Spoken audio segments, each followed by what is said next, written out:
पहाती गवळणी कवती पालखी दुधाणी म्हणती नंदाच्या पोरे आजी चोरी केली खरे कया विनाशी नव्हे दुसरी आईशी म्हणती नंदाच्या पोरे आजी चोरी केली खरे सवे तो क्या मेला सवे तो क्या मेला तेने गुणा आणिला म्हणती नंदाची पोरी आजी चोरी केली खरे पांडुरंगा प्रभू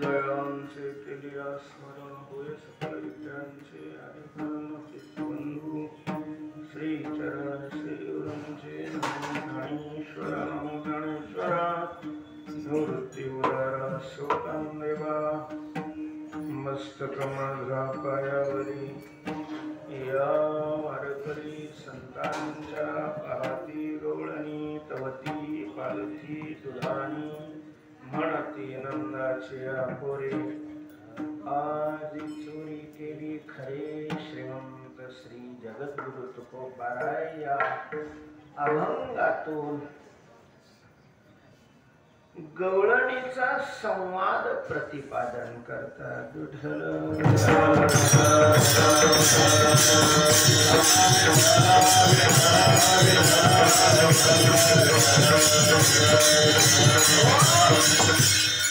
या अभंगात गवळणीचा संवाद असला तरी ही गवळण नाही हा अभंग गवळणपर नाहीये संवाद गवळणीचा आहे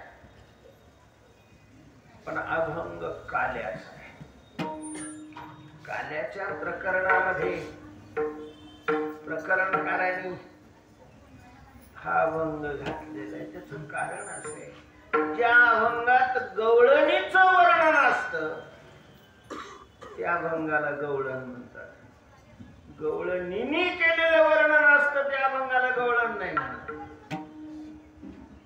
वर्णन गवळणीचं असलं पाहिजे आणि ज्या अभंगामध्ये गोकुळामध्ये केलेल्या भगवंताचं चरित्र आहे ते अभंग कुणी ते वर्णन केलेलं आहे असं नाही ते अभंग काल्यामध्ये मोडले जातात आणि काल्याच्या कीर्तनाचा हा नियम होते की चरित्र दे उच्चारावे केले देवे गोकुळी या अभंगात संवाद गवळणीचा असला तरी त्या संवादाचा विषय हा भगवंताचं चरित्र अर्थात गोकुळातलं चरित्र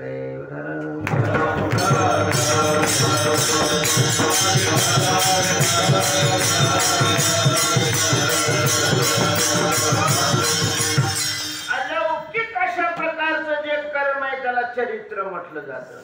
उगा सकाळी उठला आणि बाहेर जाऊन आला आणि तोंड धुतलं, आंघोळ केली, खाल्ला आणि पसरलं, हे चरित्र नाही.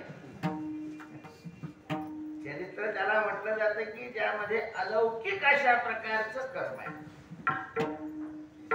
तर डोळ्यांनी केलेला संवाद या अभंगात तुकोबरायांनी सांगितलेला आहे.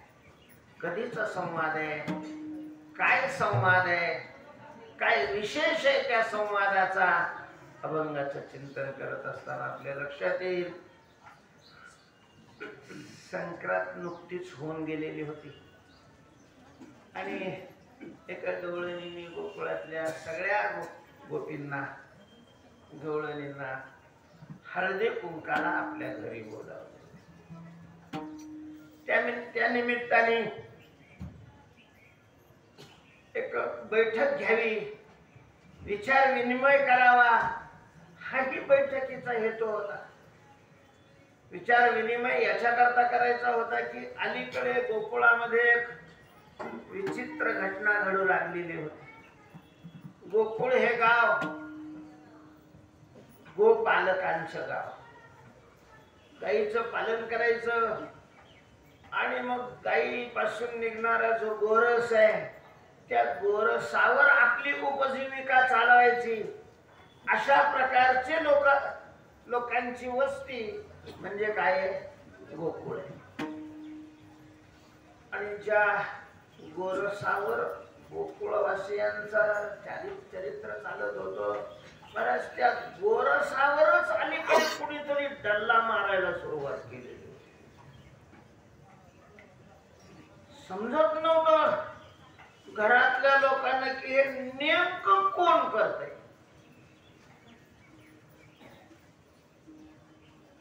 गोरसामध्ये मुख्य सार हे लोणी असतं. लोणीच प्राधान्याने विकून ते गोकुळवासी आपला सगळा प्रपंच भागवत असत. कपडा घेणं असेल, चपला घेणं असेल, पोरांचं शिक्षण असेल, पुस्तकं घेणं असेल, आणखीन काही जो खर्च असतो तो सगळा त्या लोण्यावर यांचा चालायचा. आणि अलीकडे ते लोणीच गायब होत होत. काय होत होतं लोण्याला काही त्यांना कळतच नव्हतं. पहिल्यांदा असं वाटायला लागलं की कुणीतरी चेटकी लावता नाही. पण मग ते चिटकीचं असं म्हणतात की पाण्यात असेल तर चिटकी लागत नाही. ते मंत्र त्या पाण्यात त्यांना पोहताना येत बुडून जातात त्याच्यात. मग काही नाही, ते मोठ्या मोठ्या भांड्यामध्ये ते लोणी ठेवलं, पण ते तरी गायब व्हायला लागलं. म्हणजे चिटकी नाही हे सिद्ध झालं.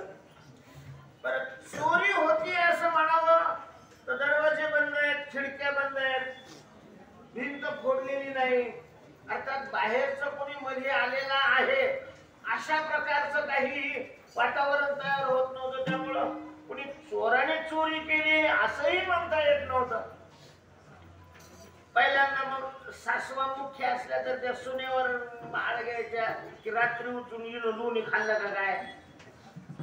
कोणी कोणी लोणी खूप असायचं, माणूस खाऊ शकत नाही एवढं लोणी, आणि ते गायब व्हायचं. ते सुनेनं सांगायची शपथ, आईची शपथ, बापाची शपथ, देवाची शपथ, मी नाही खाल्लं, नाही खाल्लं, नाही खाल्लं. काही ठिकाणी जरा सासूचा सुना जबरदस्त होत्या, त्या सासूवर आळ घ्यायच्या, म्हातारी खाती काही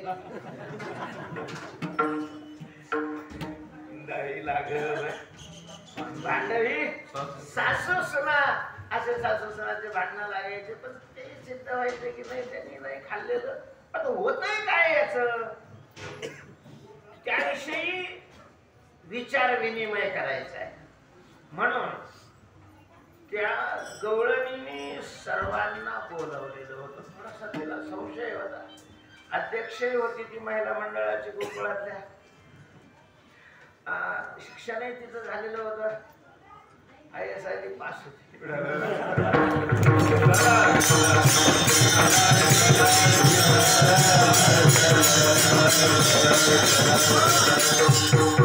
सगळ्या गवळणी आलेल्या आहेत, सर्वांना बसायला वगैरे घातलं, पाणी दिलेलं आहे. आता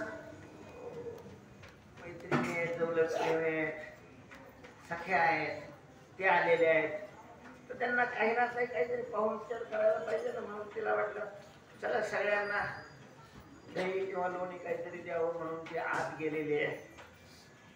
आणि आत पाहिल्यानंतर तिला काय दिसलं हे बाहेर बसलेल्यांना काय दिसलं होतं, पण ज्या वेळेला ती आतून बाहेर आली त्यावेळेला तिचा चेहरा एकदम पडलेला दिसला. अत्यंत खुश असणारी ती गवळण मधून आल्यावर चेहरा पडलेला आहे. असं काय झालं, घडलंय नेमकं आज काही सगळ्यांना कळायला गेलं. त्याने विचारायला सुरुवात केली, का हो मावशी काय झालं, का हो मावशी काय झालं, काय ग पार्वती काय झालं. तिचा चेहरा पडलेला स्वतः मटदिशी खाली बसलेली आहे, कोणालाच काही कळना गेलं. आणि ज्या वेळेला विचारलं तर काय दिसलं तुला, त्या अभंगाच्या प्रथम पाहती गवळणी पाहती गवळणी पाहती गवळणी पाहती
पारमार्थिक आणि संसारिक हे जर ओळखायचं असेल तर जे आत जाऊन पाहतात ते पारमार्थिक असतात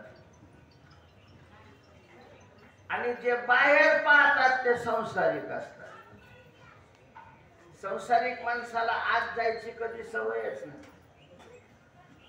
ते बाहेरच्याच दुसऱ्याच याच नेहमी पाहत राहतात. खरं आत कितीतरी आणि आत पाहायला पाहिजे ना, कारण आपला आतल्याशी संबंध आहे, बाहेरच्याशी नाही. म्हणून कुठलीही कृती करत असताना लोक काय म्हणतील याचा विचार करण्यापेक्षा आज त्याचं परिवर्तन काय होईल याचा विचार करणं महत्वाचं.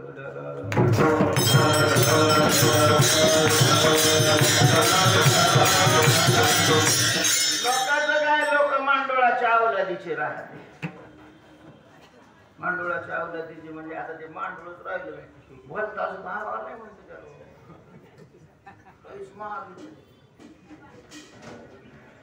मांडोळी एक सापातलीच प्रजाती आहे. त्याचा विशेष आहे की तिला डबल इंजिन आहे, म्हणजे मागूनही इंजिन आहे पुढूनही. इकडूनही चालत आणि तिकडूनही चालत. तसं लोक इकडूनही चालतात आणि तिकडून म्हणजे स्तुती करणारे असतात आणि निंदा. काही तर महाराज तेच स्तुती करतात आणि तेच स्तुती आणि तेच निंदा. भगवंतानी दोन इंद्रिय दिलेले आहेत. खायचं वेगळं आणि टाकायचं वेगळं आहे. पण हे दोन्ही काम एकानेच करतात.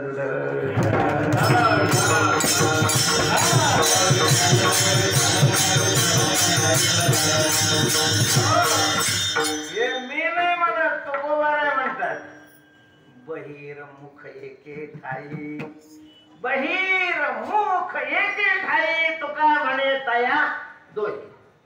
जेणे मुखे स्तवी तेची निंदे पाठी लावी, ऐशी अधमाची याती. परमार्थिक माणसं आत जातात, आत जावं, आत पाहावं. ती गवळण आत गेलेली आहे. आत जाणं म्हणजे अंतर्मुख होणं.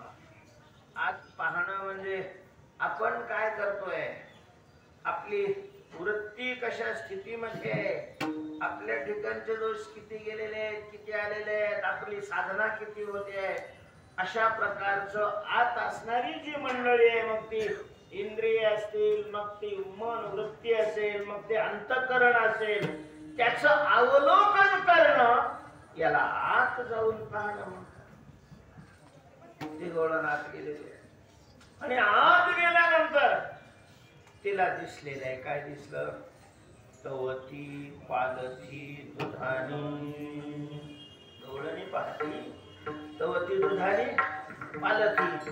तर सगळी दुधानी त्यांना पालथी दिसलेली आहे. पालथी दुधानी म्हणजे दूध साठवण्याची भांडी. याच्यामध्ये दूध साठवलं जातं, दही साठवलं जातं, लोणी साठवलं जातं.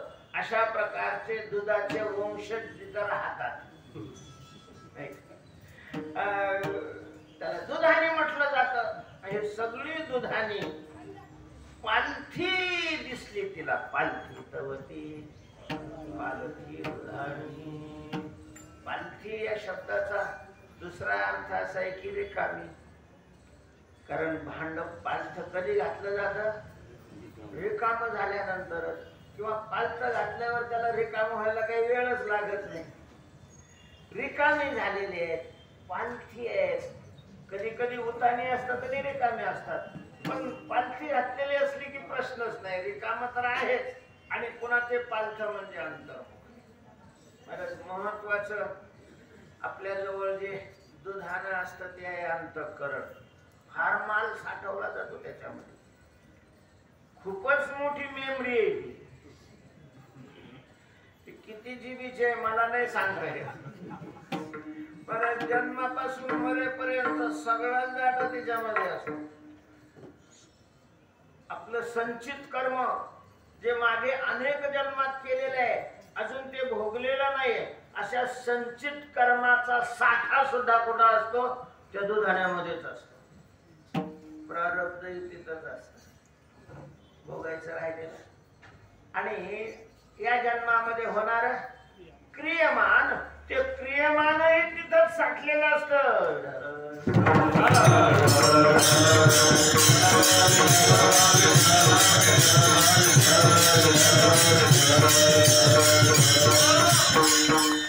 बाबा, तुम्हाला किती इच्छा असतील वर तुमच्या अगणित. ह्या सगळ्या अगणित इच्छा कुठे आहे?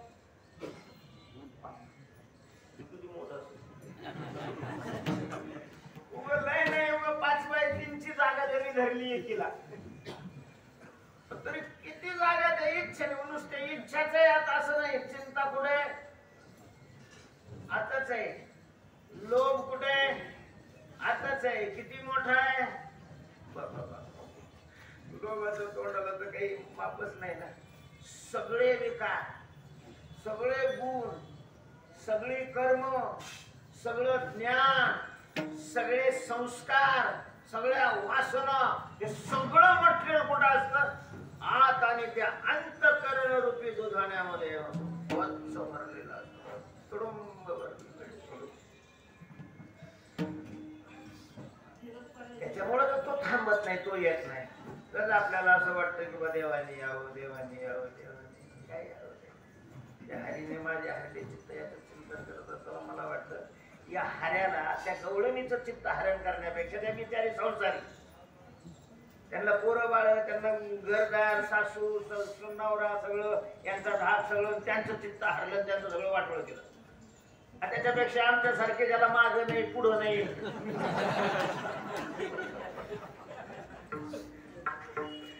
असले तिथे तारण करायला काय हरकत आहे का बरं?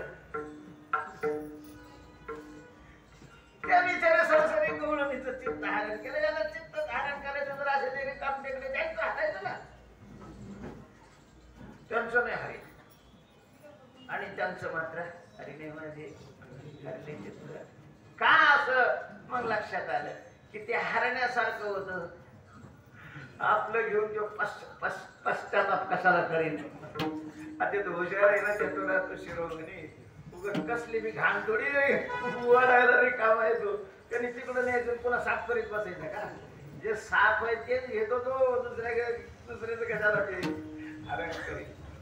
तेव्हा ती गवळण तिनं पाहिलेलं आहे की हे जे दुधाने अर्थात अंतःकरण आहे ते पालथं म्हणजे त्याच्यात काहीच राहिलं नाही, कर्म राहिलं नाही,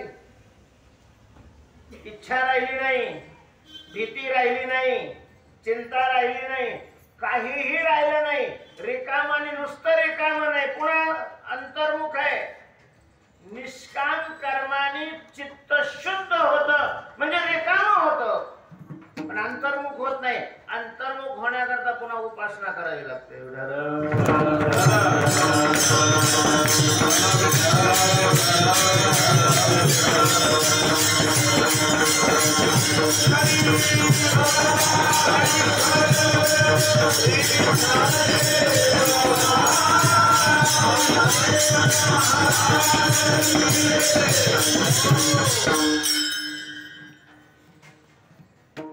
आता ते परमार्थातले अधिकारी असल्यामुळं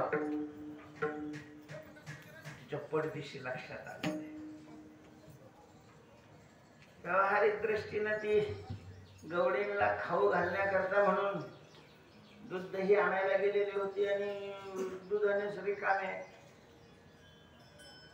आता यांचा पाहुणचार आपल्याला करता येणार नाही म्हणून ती व्यावहारिक दृष्टीने काय झालेली होती, नाराज झालेली होती, चेहरा पडलेला होता. गवळणी विचारतात, अगं काय झालंय नेमकं, काय दिसलं तुला? ती म्हणते चोरी झालेली दिसली, चोरी झाली. काय झाले?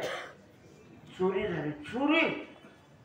मग सगळ्यांचं लक्ष तिच्या बोलण्याकडे लागलेले. चोरी झाली म्हणते. अगं चोरी झाली, चोरी झाली. आणि मग चौकशी सुरू झाल्या. काय काय गेलं? काही सोनं नाणं होतं का? ते म्हणे सोनं नाणं नाही गेलेलं. सोनं नाणं नाही गेलं. काही कपडे लागते ते पण नाही, पण धान्य वगैरे अगं चपला बी नाही गेल्या.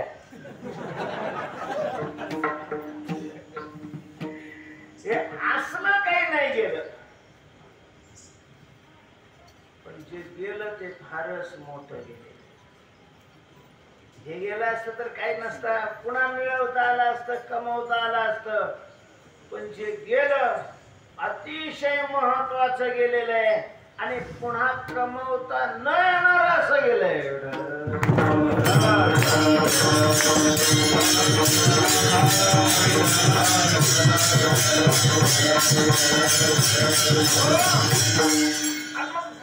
तुझा कोणावर संशय?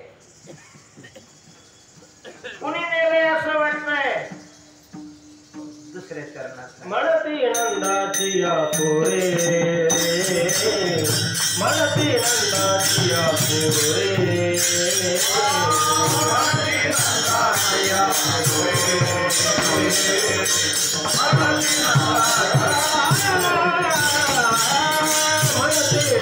नंदाची या पोरे,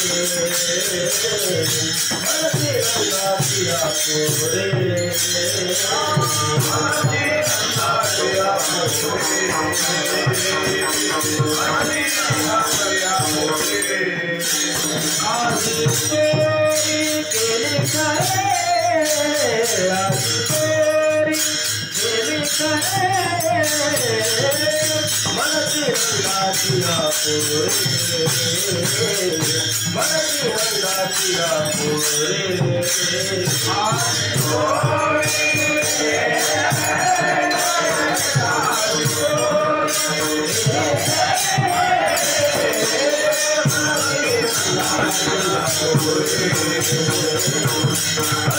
हल्लाचिया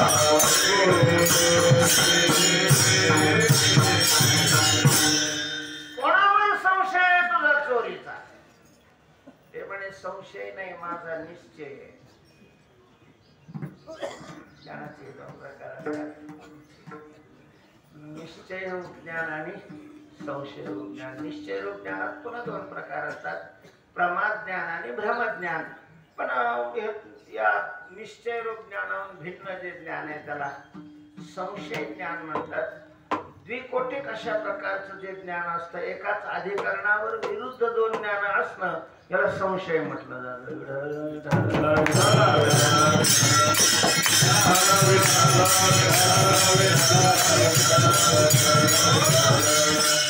खोड आहे का चोर आहे? हा खरं बोलतोय का खोटं बोलतोय? अशा प्रकारचं द्विकोटिक विरुद्ध अशी दोन ज्ञान एका अधिकरणावर, त्याला संशय म्हटलं जातं. संशय ज्ञान हे भ्रमज्ञानामध्ये मोडलेलं असत. तेव्हा ती सांगते की संशय नाहीये माझा. माझा काय आहे? निश्चय. ही चोरी कोणी केलेली आहे याबद्दलचा. ती म्हणे कोणी केलेली आहे? सांग ना, आपण लगेच त्याची कलर पकडू ना. कोणी केलेलं आहे? ती सांगते की म्हणती नंदाची पोरे, नंदाचा पोरगा असं ज्याला लोक म्हणती. लोक ज्याला नंदाचा पोरगा आहे असं म्हणतात. म्हणजे आता दुसरा प्रश्न झाला, चोरी कोणी केली ते राहिलं बाजूला, आणि लोक नंदाचा पोरगा म्हणतात म्हणजे तू नाही मानत का? म्हणजे नेमकं तुला म्हणायचंय काय? म्हणती नंदाची या पोरे, लोक ज्याला नंदाचा पोरगा असं म्हणतात, तू नंदाचा पोरगा मानत नाही का? तो नंदाचा नाही का? मग तो कोणाचा आहे? लोक नंदाचा त्याला का म्हणतात? म्हणजे तो नेमका कोणाचा? या प्रश्नावरती चर्चा काय झाली? घसरली. चर्चेचा असा मला चर्चा करत असली जर लावून ठेवलं ना काय, नंतर ऐकायचं. म्हणजे कुठून कसं कुणीकडे घसरलं त्याला काही हेच राहत नाही. त्यातली त्यात अभ्यास केलेल्या माणसाचं जर चर्चा कीर्तन वगैरे असलं ना, तर मग तर प्रश्नच नाही. किंवा अभंग कुणकड असतो आणि याचं कीर्तन कुणकड जातं.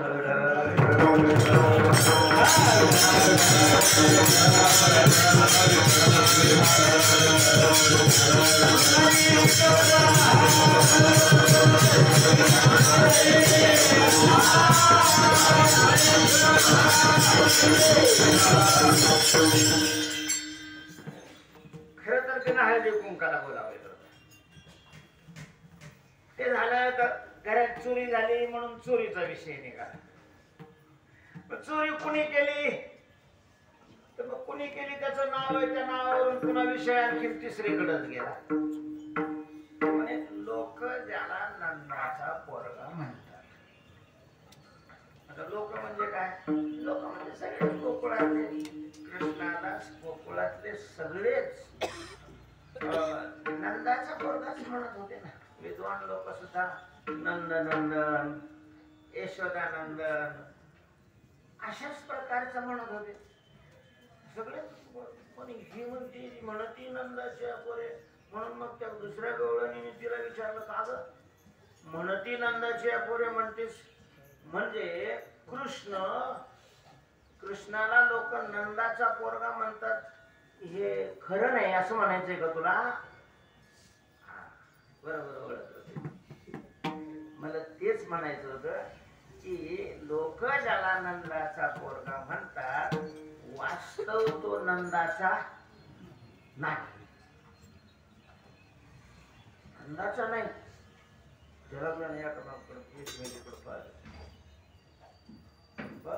म्हणते ती.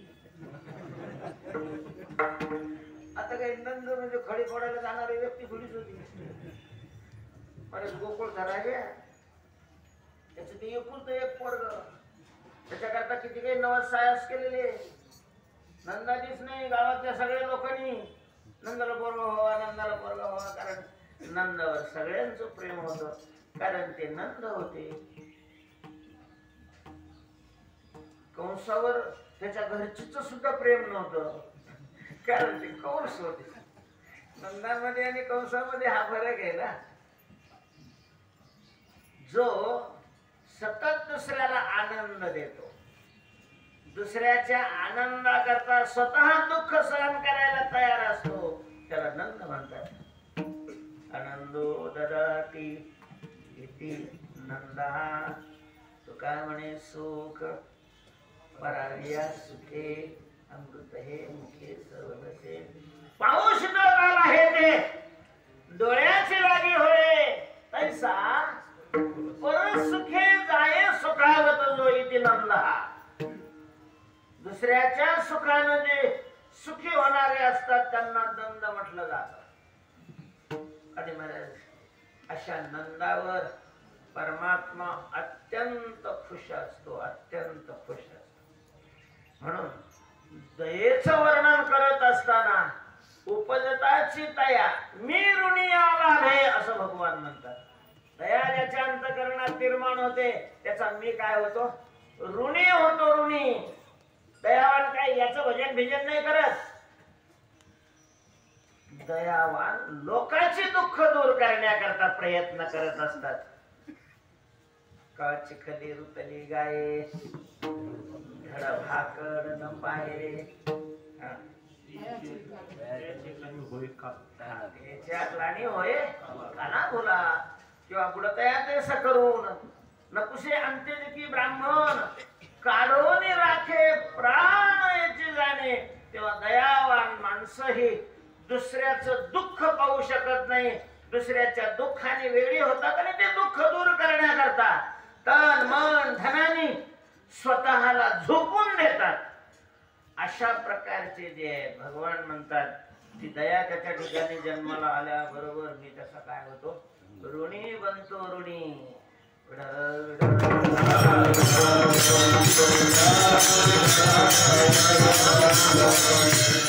याच वर्गातले नंद होते. गोकुळात कुणीही दुःखी आहे असं कळलं की नंद बाबा धावून जायचे. काय दुःख आहे, गाईचं त्याच्या दुखायला लागलंय, जनावरांच्या डॉक्टरला बोलवून आणायचं, काय लागतं, औषध लागतं, पैसे नाही, पैसे स्वतः खर्च करायचे आणि त्यांचं दुःख काय करायचे, दूर अशा प्रकारचं. असे नंद बाबा आहे. अशा महात्म्याचं, अशा व्यक्तीचं दुःख दूर करून त्याला आनंद देण्याकरता आनंदाचा कंद असणारा परमात्मा त्याच्या घरी येत असतो.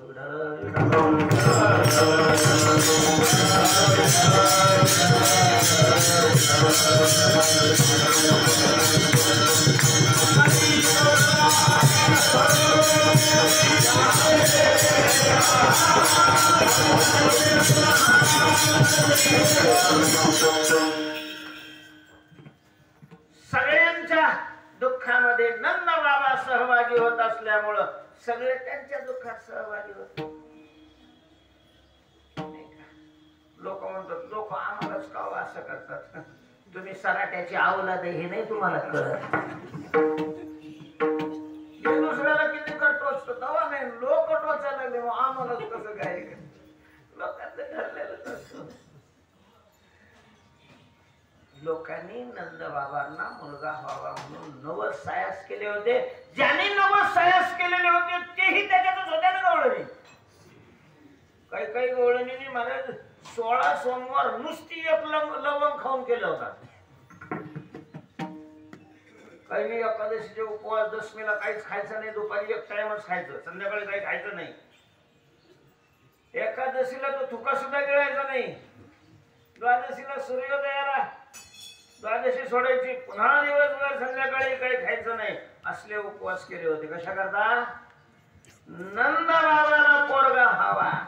नंद बाबाची गाणी चालवणारा नंदाला नंदन अशा प्रकारचा व्हावा म्हणून त्याला त्यांना मुलगा व्हावा यांनी नवस केलेले आणि त्यांच्या समोर ती गवळण म्हणती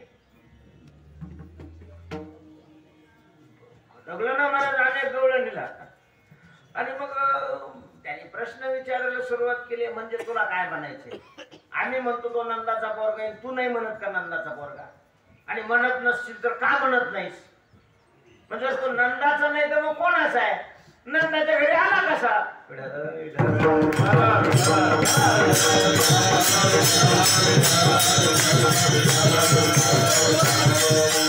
चला आता गोकुळाष्टमीच्या कीर्तनात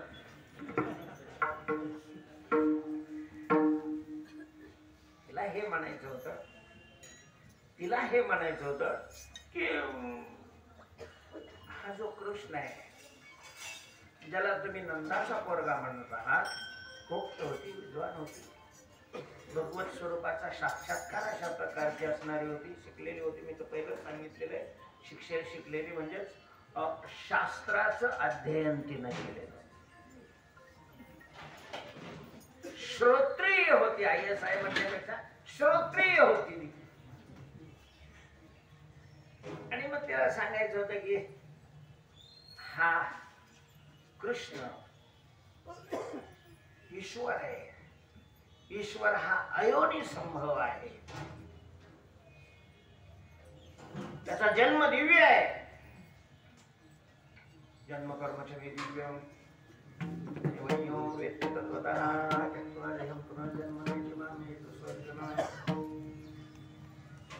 तो नंदाचा नाही तर अख्खं जग त्याच आहे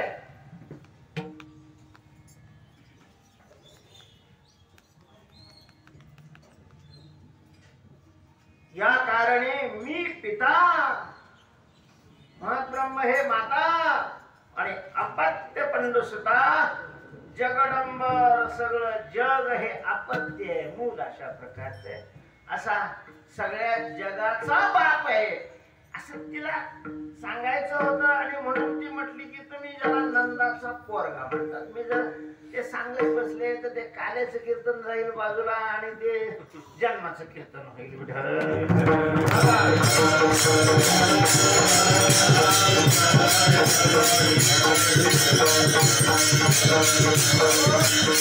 आता मग काय चर्चाच काय म्हणजे सगळ्याला बोलण्याचं स्वातंत्र्य असल्यामुळं तिथं वस्तीवर राहणारी थोडी आडाणी योग्य ओळण होती जाणून होती जरा उत्पन्न चांगलं होतं मग ती जरा थोडी राहते खाली थोडा पैसा असला की थोडा रोग राहते पैशाचा माज असतो थोडा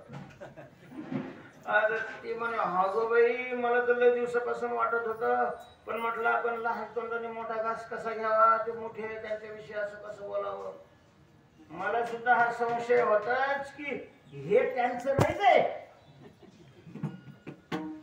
कृष्ण हा नंद यशोदेचा पोरगा नाही असं मला वाटत होतं दुसरी म्हणे तुला कशामुळे वाटत होतं आता ती श्रोत्रिय वेश्या संपन्न आहे तुला कशामुळे वाटत होतं ती म्हणे मी बाई ती मला येदन फिदन तसलं काही कळत नाही आपल्या शाळेतच नाही गेले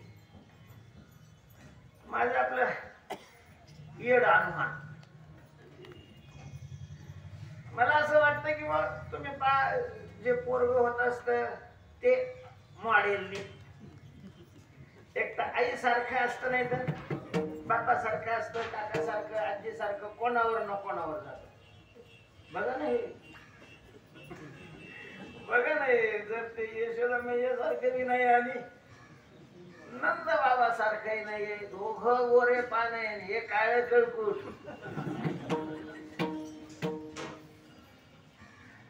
म्हणून मला असं वाटत होतं की हे बहुतेक यांचा निपुत्रिकपणा झाकण्याकरता लपवण्याकरता हे कुठून तरी एक देवारच पोरून येत ते कोणतं घर म्हणतात अनाथालयातून हे उचलून आणलेलं असलं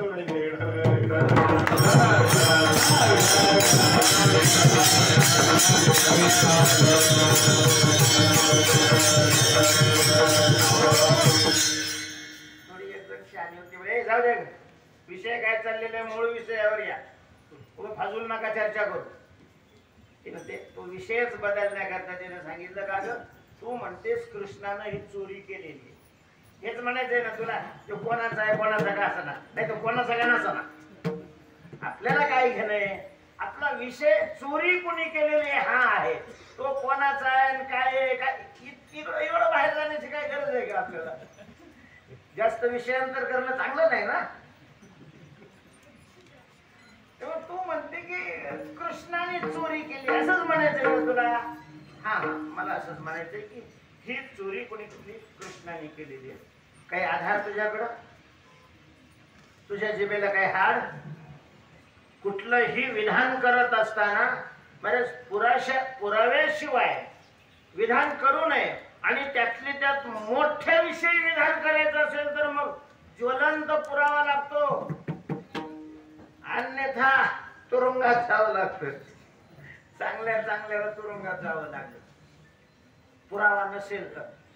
त्यामुळं पुरावा अति आवश्यक आहे, मला आवश्यक आहे.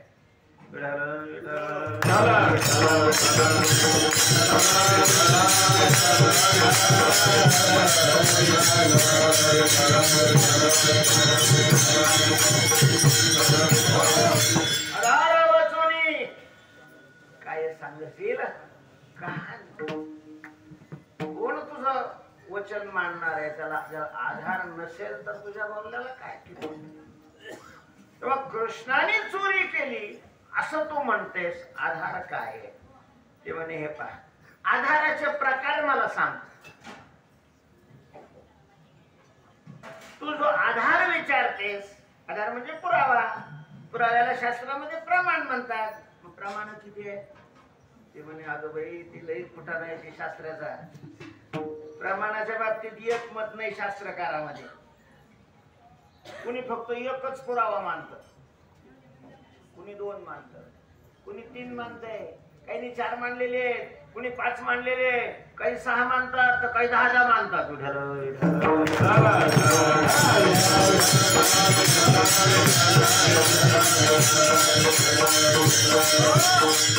आता 4 वाक नावाचं शास्त्रकार आहे, ते फक्त एकच पुरावा मानतात. आणि ते हे कोणतं, प्रत्यक्ष. प्रत्यक्षामध्येही 5 प्रकारचं प्रत्यक्ष नाही मानत.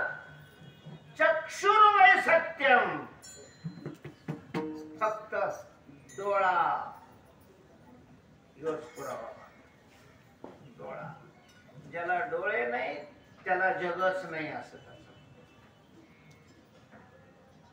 डोळा म्हणजे कसं, डोळा नुसतं जर इंद्रिय प्रत्यक्ष एवढंच प्रमाण मानलं.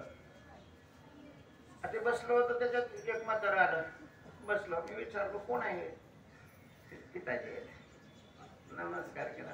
वडील आहे तुझे? हा. म्हणजे बाप आहे तुझा? हा ना बाबा, बाप आहे. मी म्हणलं कशावरून? हा तुझा बाप आहे, याला प्रत्यक्ष पुरावा काय? तू डोळ्याने पाहिलंय हा तुझा बाप आहे? म्हणजे प्रत्यक्ष जर मानलं तर साधा व्यवहार सुद्धा काय होत नाही, घडत नाही, सिद्ध होत नाही. तेव्हा प्रत्यक्ष पुरावा मानून कसं काय शक्य आहे? त्याला म्हणावं लागेल, आई सांगते की हा तुझा काय आहे, बाप अशा प्रकारचा आहे, त्याच्यासारखे चेहरा आहे, हा तुझा बाप आहे. म्हणजे पुरावे दुसरे आहेतच ना. शब्द पुरावा आहे, अनुमान पुरावा आहे, असे पुराव्याचे अनेक प्रकार आहेत. त्यामध्ये 3 पुरावे अति महत्वाचे आहेत. बाकीच्या पुराव्याचा त्याच्यातच अंतर्भाव केलेला आहे.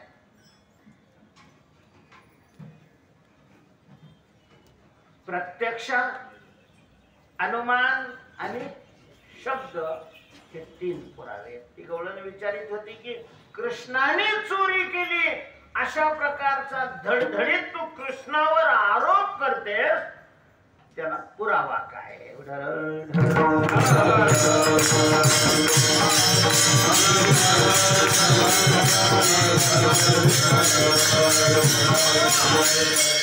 उद्या नंदानं जर कोर्टात अब्रू नुकसानीचा दावा केला 1 कोटीचा, तर तुझं सगळं ऐकलं तर लाखभर बी रुपये होणार नाही, कोटी रुपये कुठून भरशील? त्याच्यामुळे पुरावा काय आहे तुझ्याकडं? तिनं सांगितलं माझ्याकडं पुरावा अनुमानाचा आहे. मी प्रत्यक्ष नाही पाहिलं त्याने चोरी करताना, पण तो पुरावा आहे अनुमानाचा. अनुमानाने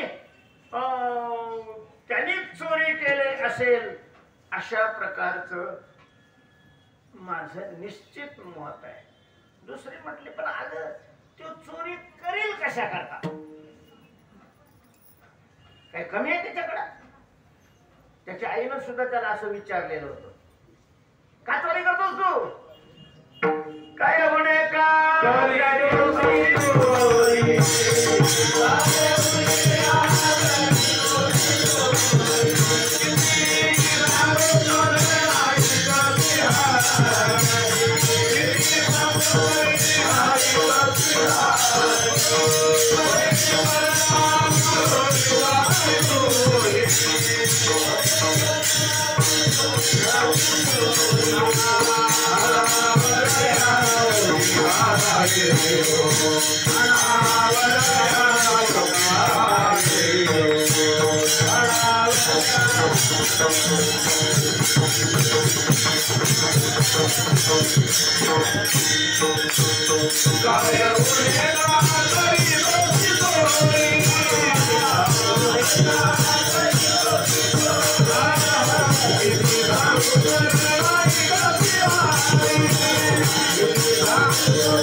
यशोदा म्हणायची, कृष्णा आपल्या घरी काय कमी आहे, तू चोरी का बरं करतोस?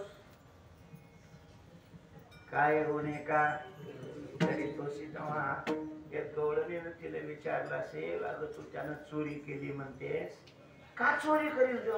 काही कमी आहे का त्याच्या घरी? राजा आहे त्याचा बाप. बरं तिच्या घरची काय चोरी केली होती? दुधाने पालथे झाले होते, म्हणजे लोण्याची दह्याची चोरी केली असं तिचा आरोप होता. तिच्या घरी असून असून किती असायच्या गाई? बरं यांच्या घरी म्हणजे नंद बाबाच्या घरी 1 कोट गाई होत्या. किती गाई होत्या? 1 कोट गाई होत्या नंद बाबाकडे, कारण ते नंदराज होते. नंद ही त्या काळातली उपमा होती. 9 लाख गाई ज्याच्याकडे असत त्याला नंद म्हटलं जात होतं. आणि त्या गोकुळामध्ये असे 9 का 9 नंद होते. आणि हे कृष्ण ज्यांच्या घरी होता ते सगळ्याचे बॉस होते. यांच्याकडे 1 कोट गाई होत्या. आता 1 कोट गाई असल्या तर कमीत कमी 25 लाख तरी दूध देत असतील ना.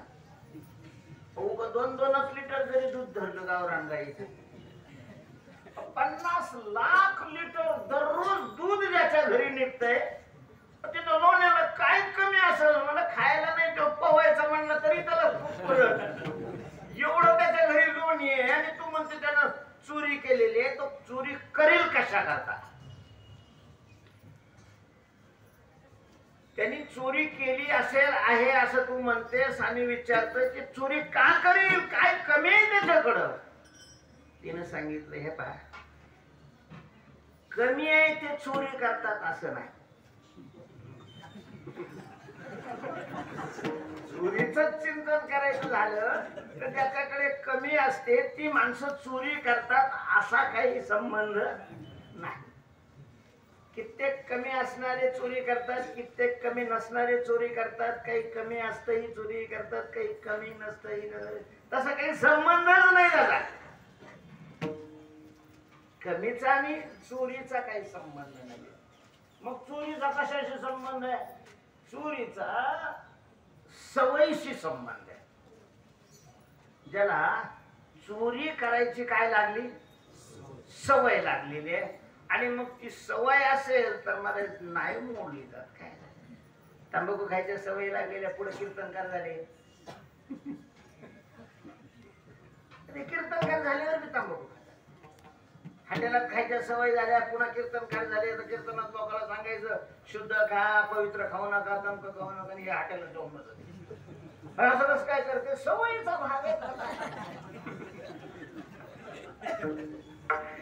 सवय बोलणं अतिशय कठीण आहे, अवघडच आहे सवयीचं. गोपाळाबरोबर भगवंतानी तेच म्हटलेले, ज्या वेळेला गोपाळाने याला आपल्यातून बाहेर काढलं, खेळातूनच बाहेर काढ. अरे पण का म्हणजे लबाड्या करतो तू? मी कशावरून लबाड्या करतो? तुझ्यावर राज कस काय येत नाही?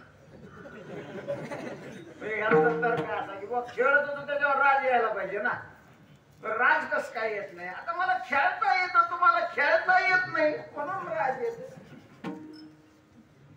खेळता येतं मला. 16,000 बायका असताना सुद्धा पट्ट्या ब्रह्मचारी करतात. योग मी नसताना आहेत की नाही कोणाच ठाऊक आहे. आता खेळता येतं त्याला काय करणार? खेळ येतो. पोरांनी सांगितलं नाही तुला आम्ही खेळातच घेत नाही, असं नाही. तुमच्या शिवाय मला राहावत नाही, करमत नाही. मला फार मोठे मोठे लोक बोलावतात, पण तुमची मग लागली सवय, तुमची सवय लागलेली आहे का? चोरी याला काय कमीचा फिमीचा मला बहुतेक कमी नसलेलेच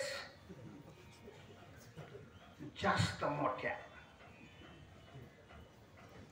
कमी असलेलेच करत असले चोऱ्या, तरी ते किती चोऱ्या करतात, तुटपुंज्या चोऱ्या करत राहतात.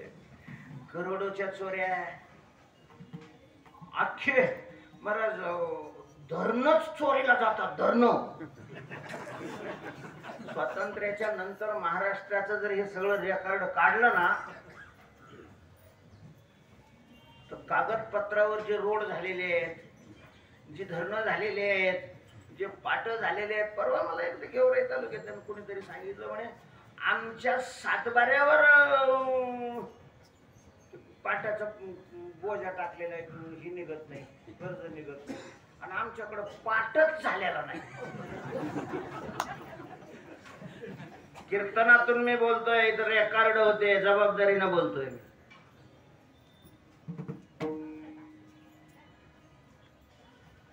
आता सांगा, जर प्रत्यक्षात पाठ नाही तर त्या पाठ झाला, त्याचं पेमेंटही उचललं गेलं, ते बोजा बी टाकला, आणि तिकडं प्रत्यक्षात पाठच नाही, मग हे कुठं गेला? चोरीला गेला. कित्येक धरण चोरीला, कित्येक रोड चोरीला गेले. हे तुम्हाला काय कमी असणारे चोरी केलेली आहे असं वाटतं? कमी असणाऱ्याला खरंच कोणी चोरी करू देतो का? त्याच्याकरता कोर्ट, त्याच्याकरता कायदे, त्याच्याकरता पोलीस, यांच्याकरता कोणीच नाही.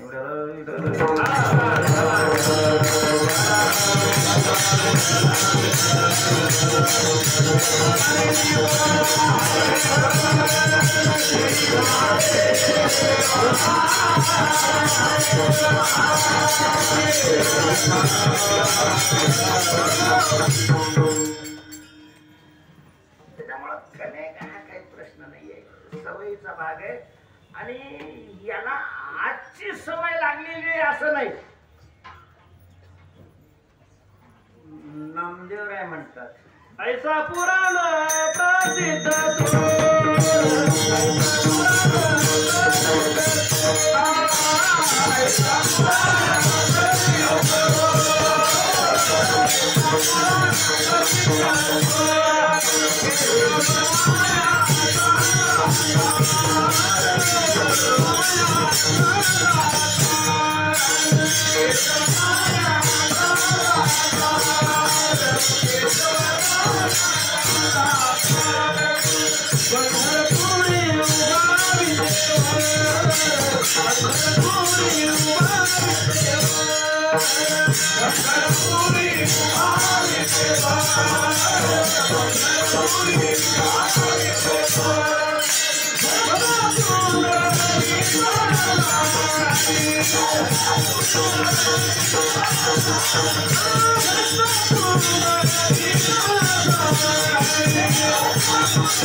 माझे म्हणणारे चोर आहे.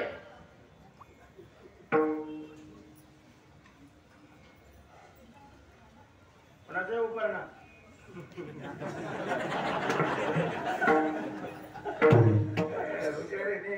कुठं बोलत त्याच्यात आलं होतं तोंडात माझे म्हणायचं.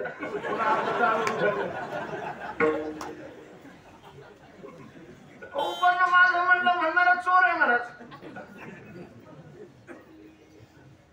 कारण ते दोऱ्याचं बनलेलं दोरा कापसाचा बनलेला कापूस जमिनापासून उत्पन्न झालेला जमीन पाण्यापासून उत्पन्न झाले पाणी त्याच्यापासून उत्पन्न झालं ते वायूपासून उत्पन्न झालं वायू आकाशापासून आकाश मायापासून उत्पन्न झालं माया परमात्म्यापासून आहे. सोमवार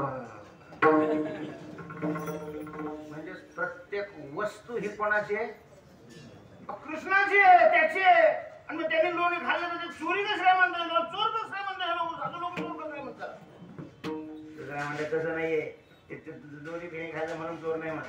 मग त्याला गौरी भक्तीनं चोर म्हटलेलं आहे. चोराच्या ठिकाणी काही गुण आहे ते त्याच्या ठिकाणी आहे. कोणता गुण आहे? मला लपून राहणं, कोणाच्या लक्षात येऊ न देणं. दिवसा कीर्तन असलं तरी चपला जातात का नाही? तुम्हाला विचारतो कारण आता आपण कीर्तनाला जातो ना. प्रत्येकावर हा प्रसंग आलेला असणार आहे. मला चपल्याशिवाय चालता येत नाही. तर चप्पल घ्यायला गेलो म्हणजे 2 रुपयाला 2.5 रुपयाला यायची असं नाही ना. अजून 300 रुपयाची चप्पल कीर्तनात घेऊन येता येत नाही. बाहेर सोडून चांगली पाहून नवी पाहून जाते माझ्या चप्पल. लोकांना काय कीर्तनाला येणारे माणसं चपला चोरतात. हे खरं आहे का? बिचारे कीर्तनाला येणारे कशाला चपला चोरतात? तिकडे आई बाप बायका पोरं सोडून इथं कीर्तनाला चपला चोरती. चपला गेला त्याचं काय? चपला चोरणारे कीर्तनाला येतात. हे वेगळे दोन महाराज. कीर्तनाला येणारे वेगळे, चपला चोरणारे वेगळे. असं काय करतो संकर नका करू द्या सर.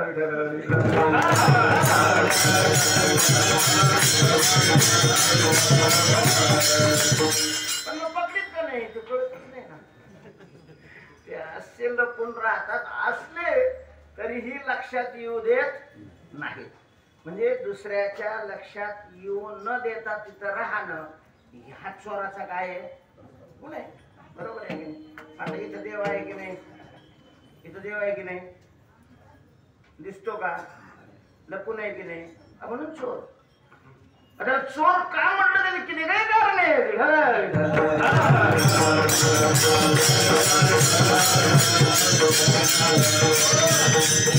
त्या नामदेवरायचं राहू दे बाजूला. तू त्यानं चोरी केली म्हणलीस ती कशावरून म्हटली? तिचा पुरावा काय आहे? तिसऱ्या चरणात सांग. दया विना नाती नाती दया विना नाथा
पुरावा त्यानेच चोरी केली आहे माझा ठाम निश्चय. कशावरून? तर जी चोरी झालेली आहे, ज्याची चोरी झालेली आहे, जी नासाडी झालेली आहे ती जगामध्ये त्याच्याशिवाय दुसरा कोणी करूच शकत नाही. तयाविना ऐशी नाशी दुसरिया नव्हे. त्याच्या वाचून दुसऱ्याकडून अशा प्रकारची चोरी नासाडी दुसरं कोणी करू शकत नाही. त्याच्यात काय बाबा, तुझं दूध गेलं, लोणी गेलं, आणि दूध जायला तो कशाला पाहिजे? एखादा बोका जरी मध्ये घुसला तो दूध पिऊ शकतो ना, त्याच्याकरता तो कशाला पाहिजे? मग मला तेच सांगायचंय की त्याने दूध दही तसं चोरलेलं आहे असं नाही, मग आतलं चोरलंय. कारण ती कुठे गेली होती? आत गेलेली होती ना. आतलं दुधानं पालतं होतं. आतल्या दुधाण्यात आपण पहिल्यांदाच पाहिलं सगळ्या प्रकारचं कर्म आहे, संचित आहे, प्रारब्ध आहे आणि क्रियमान आहे. ते संचित, प्रारब्ध आणि क्रियमान गायब आहे. भक्ता संचित नाही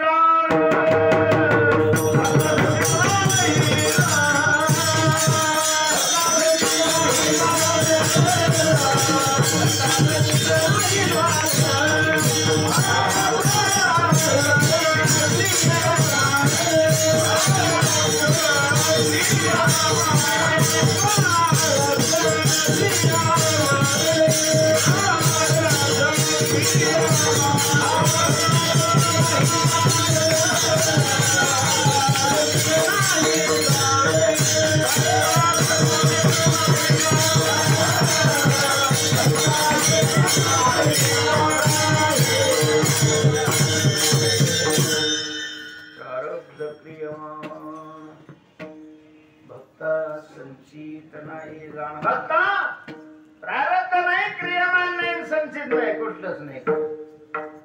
भोगल्या वाचून ही सगळी कर्म आतली यांनी उचलली. महाराज कोण करू शकतं हे सांगा? जगामध्ये अशी कोणाची शक्ती आहे, कोणाची ताकद आहे की भोगा वाचून कर्म नष्ट करणं? भोगा वाचून कर्म, संचित कर्म ज्ञानाचं नष्ट होत. क्षीयन्ते चास्य कर्माणि तस्मिन् दृष्टे परावर. ज्ञानाचं नष्ट होत. त्याला ब्रह्मज्ञान व्हावं लागतं. ब्रह्मज्ञान कोणालाही नाही कोणालाही होतं. त्याच्याकरता ब्रह्मज्ञानाची इच्छा असावी लागते. त्याच्याकरता साधन चतुष्टय संपन्न असावं लागतं. त्याच्याबरोबर विवाद येणं, परिप्रश्न येणं, सेवया नाही कधी गावाचा कोरडा त्याचं सेवा हा दारवंट ईसेनं काढीत होती सकाळी. त्यानं उठल्या महात्म्याची सेवा केलेली, काय केलेलं, घरामध्ये राहणार. तुला कसं काय ब्रह्मज्ञान होईल? आणि ब्रह्मज्ञानाशिवाय कसं काय कर्म नष्ट होईल? आणि तो कर्म संपलेलं आहे. कर्मच सगळं सगळं उचललेलं आहे. कर्मच राहिलं नाही, इच्छा नाही. आत इच्छा, इच्छेची चोरी झालेली आहे. पण सगळं तिनं धुंडाळून पाहिलं, कसलंच इच्छेचा काही संबंधच नाही राहिला तिथं. आणि मग अशा अंतःकरणाच्या इच्छा आकर्षित करण्याचं सामर्थ्य फक्त ईश्वरामध्ये, फक्त कृष्ण. म्हणून कृष्ण सगळं आकर्षून घेतो. म्हणून तर काय कृष्ण आहे. तीन जे बेधडक अशा प्रकारची याच्यावर आरोप करते, त्याचं कारण हे आहे की तयाविन नाशी, ऐशी नाशी दुसऱ्या तयाविन नव्हे. अशा प्रकारची नासाडी दुसरा कोणी करू शकत नाही. तयाविन नाशी नव्हे, दुसऱ्या ऐशी. आणि मग वैतागून एक म्हणली का ग, अशा प्रकारच्या हात चोऱ्या करत असेल याला आणलं कोणी गोकुळामध्ये? तू कया मेला, तू कया मेला,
Manasya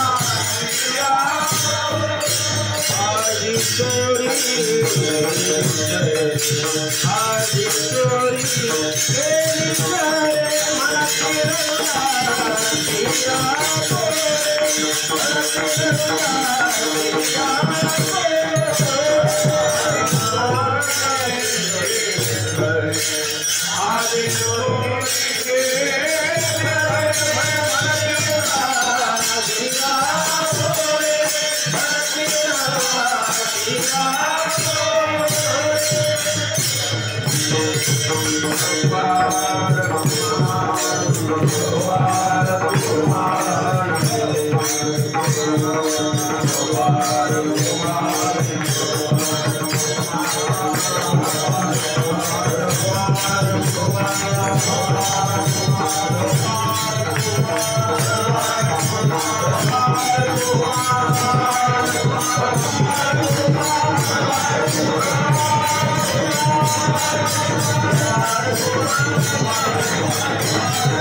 आणलं कोणी त्याला इथं वैतागून गेली ती. आणि मग संतापूर क्रोधानं म्हणते त्यो त्याच्या बरोबर माग पुढे राहणारा सतत त्याच्या बरोबर असणारा कोण गायन करलं होतं तुक्या खरं तुक्या आहे तो शब्द तुकार माग तुक्या कसं काय म्हणून तुकया म्हणते पुढे मिळाला म्हणले ते तो मिळाला तो क्या हे खेड्यातल्या गवळणीची शेलकी शिवे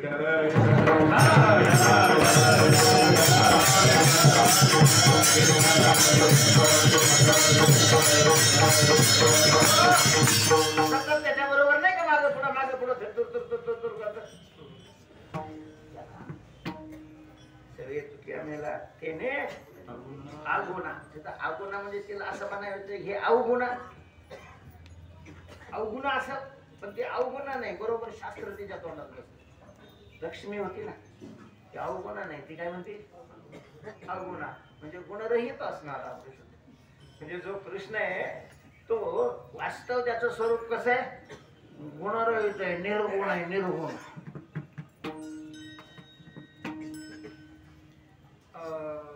गुण हे मायेचे आहेत मायापासून खालच्या कार्यामध्ये गुण आहे तो मायेचा अधिष्ठान आहे माया स्वरूप नाही आहे तो माये त्याचं मूळ स्वरूप हे माया अधिष्ठान आहे त्याच्यामुळं तिथं काय नाही गुण नाही अवगुणा किंवा गुणा हा इंद्रिय गुण शब्दाचा दुसरा अर्थ काय आहे इंद्रिय गुणा गुणेश वर्तन्ते इति मत्वा न सज्जते गीतेमध्ये गुण शब्द इंद्रिय या अर्थी आलेला आहे सर्वेंद्रिय गुणाभासम सर्वेंद्रिय विवर्जितम गुणाभासम गुणा हा इंद्रिय हा आणि ईश्वर हा इंद्रिय रहित आहे म्हणून त्याला बहिर म्हटलं त्याला आंधळ म्हटलं त्याला पांगळ म्हटलं त्याला लुळ म्हटलं तरी काहीच अडचण नाहीये त्याला साधत असते तुका म्हणे जे जे बोला ते साजे त्याला तेव्हा गुण असणारा तो परमात्मा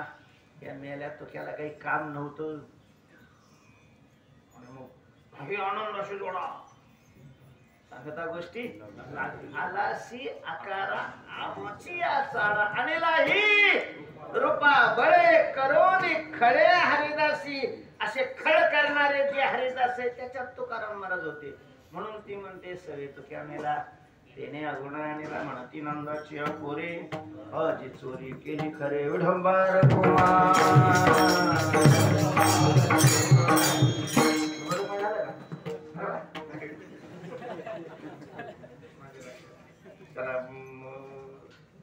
आता काल्याच्या कीर्तनाला सुरुवात आतापर्यंत अभंगाचं आपण चिंतन केलं म्हणून काल्याचं कीर्तन आहे ना काल्याच्या कीर्तनात कृष्णाचं चरित्र सांगावं लागतं गोकुळामध्ये केलं आता इतकं सगळं कवा सांगायचं काय कसं काय मेळ बसायचं तसं तुम्ही काळजी नका करू त्याला काय एका वेळेला सवय होती गोष्ट ऐकल्याशिवाय ती कोणालाच काय देते. तिच्या शेजारणीच्या घरी पाहुणे आले तिची मैत्रीणच होती ती. ती म्हणे जेवायला बसता का पाहुणा लगेच बसले ना ती आणि मग घाबरली. टोपल्यात पाहिलं भाकरी होत्या पण भाजी कमी होती. पोरीला सांगितलं तोपर्यंत वाढ मी ताक घेऊन येते. आणि ती हिच्याकडे आली. ती म्हणे ताक आहे का? ती म्हणे भरपूर आहे तुला लागतं का?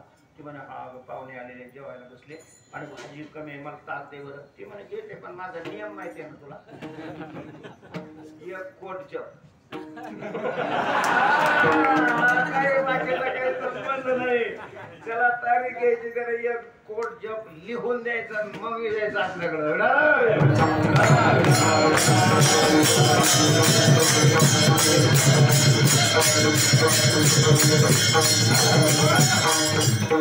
तिचा नियम होता गोष्ट ऐकल्याशिवाय ती काही कोणाला काही देत नव्हती. ती म्हणे काय हरकत नाही तुला लागेल तेवढं ताक देते पण मला तुला गोष्ट सांगावं लागलं. ती म्हणे गडबड येते पण मग माझा नियम आहे मी नाही मग तुला न्यायचं असेल ताक तर सांग गोष्ट सांगावं लागलं. मग ती म्हणे कोणती सांगू? तिला सांगायची का नाही एवढी तेवढी छोटी. मग ती म्हणे कोणती सांगू? ती म्हणे सांग राम आहे. तिनं डोक्यावर हात मारला. नाक मारायचं तर रामायण सुरू केलं तर 6 महिने संपत नाही. तुळशीदास रामायण केलं तरी 7 दिवस 9 दिवस लागतात. कुणी 7 दिवसात करतं पण 7 दिवस होती. आता ते पाहुणे जेवायला बसले हे म्हणते रामायण सांग हुशार लागलं. त्यामध्ये आले त्याच्यात काय आलं राम तपोवन आली का म्हणा काही नसतात. राम वनात गेले तिथं सीतेची चोरी झाली. रावणाबरोबर युद्ध झाले. रावण कुंभकर्ण इंद्रजित मारला. सीतेला घेतलं आले झालं राज्याभिषेक झालं. रामायण टाक टाक आहे त्या वेळेमध्ये कृष्णाचं चरित्र संपलं.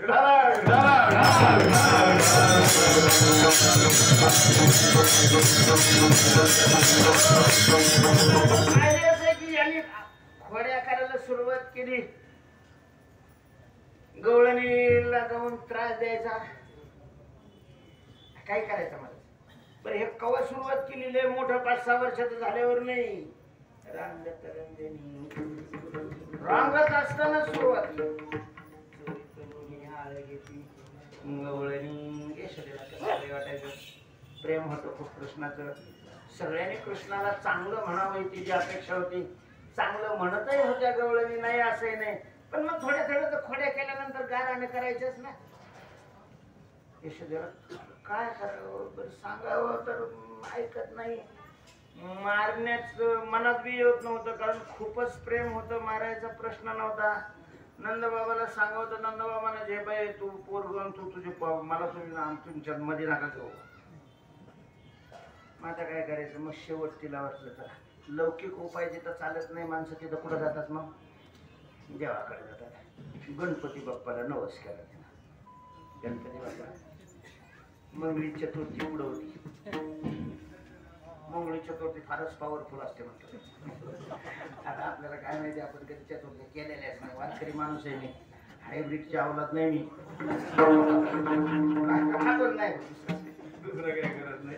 ते काही प्रश्नच नाही. आमचा गणपती पांडुरंग आहे. आमचा खंडोबा पांडुरंग आहे. आमचा अंबाबाई बी कोण आहे पांडुरंगाच्या अशा प्रकारचे. आम्ही पांडुरंगाशिवाय दुसऱ्यावर म्हणत नाही. असले तरी त्यांचे काही करत जे आहे ते आहे. कमीपणा म्हणा काही म्हणा एकादेशी म्हणा परिच्छिन्न म्हणा काय आता ते तिने गणपतीला नमस्कार. काय थोडशा कलियुगामध्ये चलती असणारे काही देव आहेत.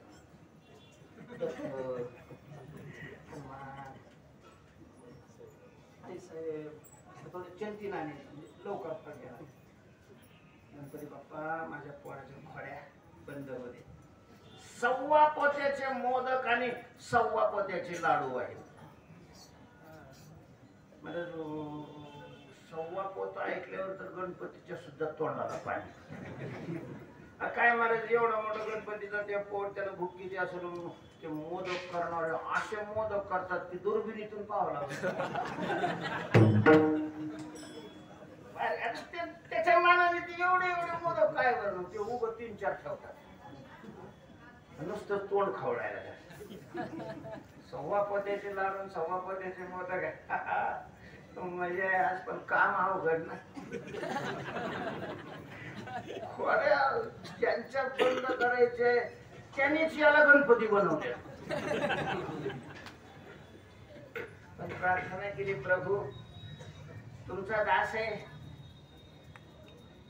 दासाचा मान राखणं हे तुमच्या हातात आहे. काय महाराज याने एक महिना पुढीच नाही केली. म्हणजे ह्या चतुर्थीला नवस केला होता, पुढची मंगळी चतुर्थी होती. अख्खा महिना याने अजिबात जशी काही एकादशी आहे पुढीच नाही केली. कोणाची चोरी नाही केली, कोणाला चिंता नाही घेतलं, कोणासंग भांडण नाही केलं. अगदी घरची कामं, आई स्वयंपाक करायला लागला की पाणी घेऊन यायचं, मीठ घेऊन यायचं, एखादं ताट घेऊन यायचं, म्हणजे घरची सगळी कामं. आणि मग काय मला यशोदाला वाटलं, बाई पोराला आला ना गुण. देव म्हणजे रंगाचं काय करे वाऱ्या करे करे किती का लोक म्हातारे झाले. आता काही संबंध आहे का बरं यशोदेच्या त्या वारीचा? आम्ही करतो वारी, तिला काय घेऊन येते म्हणे काय गणपती. आणि मग काय श्रीमंत होती, उदार तर होतीच. 1.25 पोत्याचा नवस केला होता, पण अडीच पोते दळून आणलं मला सुरू. आणि 2 दिवसापासून तो सगळा प्रकार तयार केलेला आहे. सगळा घरामध्ये नुसता वास. गणपती बाप्पाला वाटायचं कधी चतुर्थी येते बाणायचं. चतुर्थी शिवाय तर हिच्यामध्ये दाखवणार नाही. कृष्ण म्हणायचं, आई लयच वास चांगला आहे तो कृष्णा गणपती बाप्पाला केलेला आहे. गणपती बाप्पाने खाल्ल्याशिवाय आपण खायचं नाही. हा देवाचं आणि मग झालं चतुर्थी झाली. रात दिवसभर उपवास केला. संध्याकाळी ब्राह्मणाला बोलवलं. चतुर्थी करणारे जास्त ब्राह्मण एक, त्याला अनेकाचं ते जाऊन पूजा करायची. त्याच्यामुळं मग पूर्वी पूजा करायचीच नाही. त्याने कुठं मंत्र म्हणायचं, कुठं पाणी घालायचं, कुठं काय करायचं, पुढचं तुम्ही करा. माझं तिथं थोडंसं पूजा केली, सांगितलं आता तुम्ही आरती वगैरे करा, नैवेद्य दाखवा. मला दुसरीकडे जायचं घाई आहे. तिने आपली दक्षिणा दिली, त्यांना ते गेलं नको. आता आरती करायची, नैवेद्य आणले महाराज. असे मोठे मोठे हारी 10 माणसांनी धरून उचलून दिलं गणपती.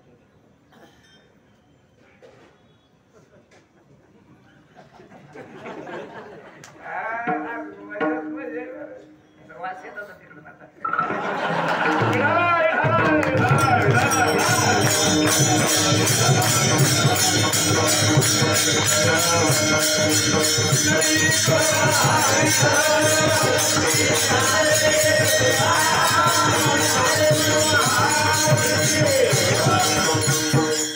लोक असल्यावर ताना पाणी होते, पावसानं बरं गेले.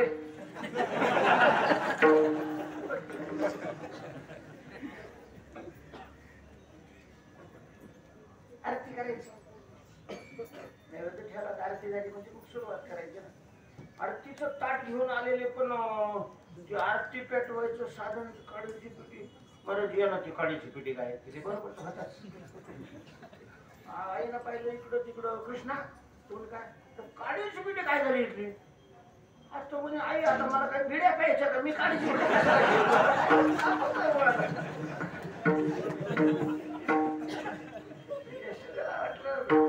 आपणच विसरलो काय की कृष्णा तू लक्ष दे याच्याकडं.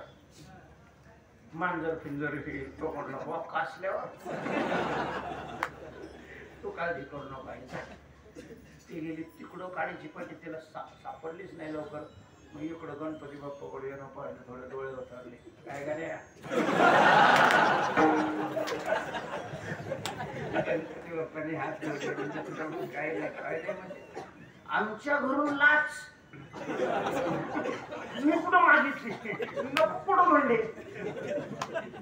मागितली नाही हे कराय, पण नाही वा नको असं कुठं म्हणलेले नाही. आमचं काय मागत नाही, पण मग दिलेलं की सगळं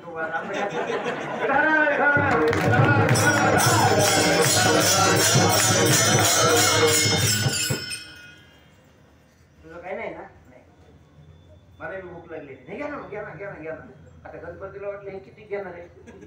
मला 2.5 किलोमीटरच अख्खं उचललं तोंडात. आईची येण्याची चाहूल लागल्याबरोबर कोपऱ्यात, कारण तोंडात संपलेलं नव्हतं, चावीत होतं म्हणून तिकडं तोंड केलं.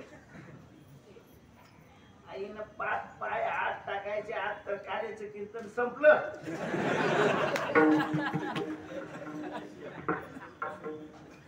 आई समोर येते, मला जो मोदक नाही, योग नाही आणि लाडूही नाही. आता आरती करायची नाही, मध्ये दाखवले शोकच का आरती करायची. कृष्णा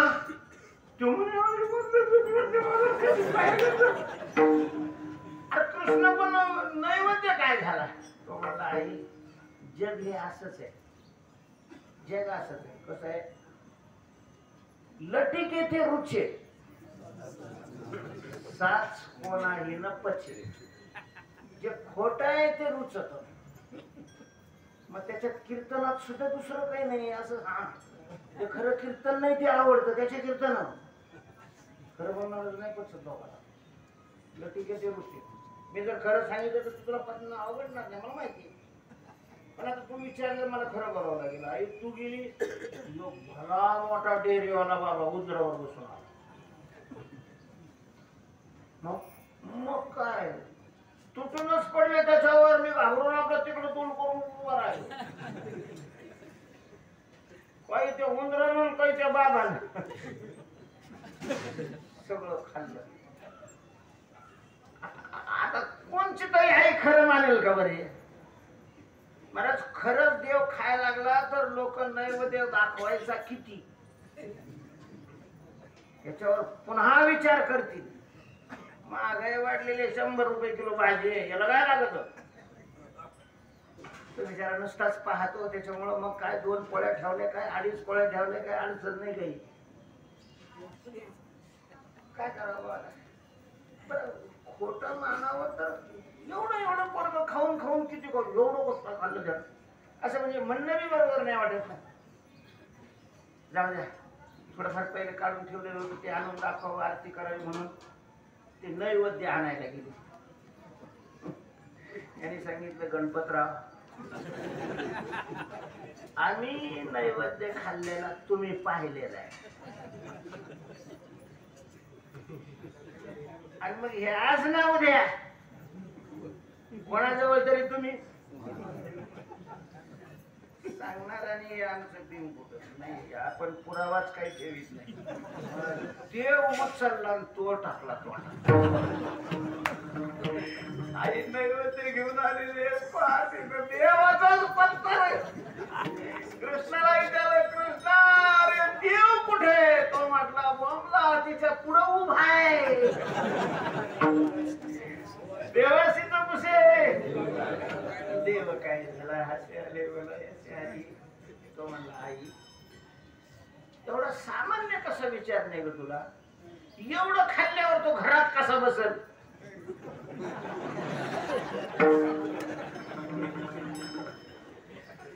याला असं चक्कर आता तर आईचं डोकं चालवलं गेलं. ते म्हणे कृष्ण आ कर बरं. तो म्हणे म्हणजे तुझा देव मी खाल्लाय असं म्हणायचं तुला. ती म्हणे मला काहीच म्हणायचं नाही, तू आ कर फक्त. कृष्णाने आ केलं. गणपती बाप्पाने आतून सांगितलं, मैया ह्यो देव खरा आहे, आम्ही त्याच्या अंतर्गत आहोत. मूळ देव हा आहे आणि आम्ही बाकीचे सगळे 33 कोटी देव हे त्याच्या अंतर्गत आहे. तू याला देव मान. यशोदेला चक्कर आली. कृष्णाने तिच्या गळ्यात हात मारला, त्याच्यावर मंत्र टाकला, सावध झाली. आई चल ना, मला भूक लागलेली आहे, चल रे बाबा कृष्ण. तिने दुसऱ्या देवाचा नाद सोडून दिला आणि त्याला घेऊन घेतली. अशा प्रकारच्या. आणि मग काय महाराज 1 महिना बंद केलेले होता ना. काही लोक श्रावणात बंद करतात.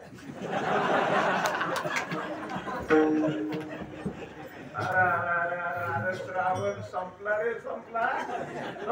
अख्ख्या महिन्याचा कळता काढून गेला. तसं यानं पहिला महिनाभर खोड्या नाही केला. मग चौपाय सुटला खोड्या करायला. टाइम झालेला. यशोदेनं नंदाला सांगितलं, पोरगं लय खोड्या करते.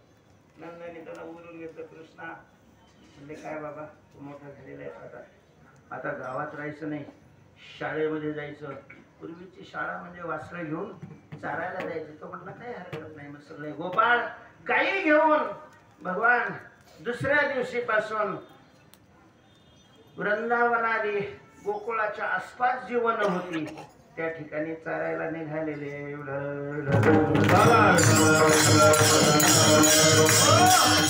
तिथं गाई चोरून जोगून बसल्या. पोराबरोबर खेळ खेळायचे. खेळ खेळून वेळ झाली की पोरांनी तक्रारी झाली. आता वेळ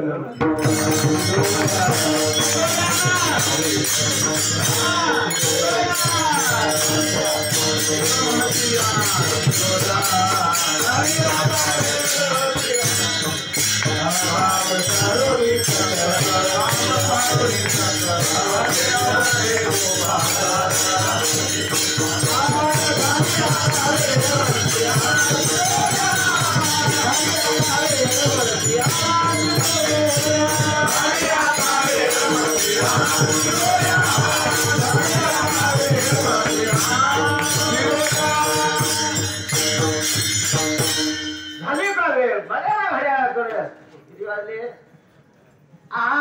करा सगळ्या गोपाळांनी आपापल्या शिदोऱ्या भगवंताच्या समोर सोडलेल्या आहे. भगवंतांनी आपली शिदोरी त्याच्यामध्ये मिसळलेली आहे. सर्वांना गोल बसवलेला आहे. भगवान मध्ये तो काला घेऊन उभारलेले आहेत. वाटतायत शुकाचार्य त्या प्रसंगाचं वर्णन करतात. बिभ्रज वेणुधर पटव शृंगरित्रेचे कक्षे वामे पानो मसणकोलम तत्फलान्यंबुलिषु तिष्ठन्मध्ये सुपरिस्वृतो हास्यन् नर्मविस्वय स्वर्गे लोके विशति भुजे यज्ञ भुक्पालके पुण्डरी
Thank you.